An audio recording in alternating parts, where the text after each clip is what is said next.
Et si derrière le tube Eurovision de France Gall se cachait sa pire soirée? Vous regardez le 4e épisode de Hors Champ, la série où on décrypte la pop culture.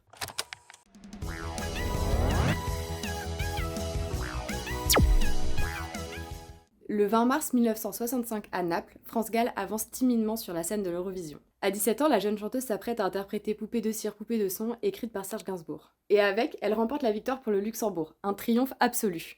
Mais derrière les paillettes, voici l'histoire d'une soirée cauchemardesque. Dès les répétitions, l'orchestre, vexé par l'attitude de Gainsbourg, le hue et siffle la jeune chanteuse par ricochet. Malgré ça, elle monte sur scène, chante, et surprise totale, elle gagne. Mais avant de remonter sur scène pour célébrer sa victoire, France Gall demande à passer un appel. Elle veut être la première à annoncer sa victoire à son petit ami de l'époque, Claude François, de 8 ans son aîné. Mais plutôt que de féliciter France Gall, Claude François, ne supportant sûrement pas le succès de sa copine, lui annonce: Tu as gagné, mais moi, tu m'as perdu. France Gall n'a pas le temps de se remettre de ses émotions et monte sur scène. Le public prendra alors ses larmes pour des larmes de joie. Mais ça ne s'arrête pas là.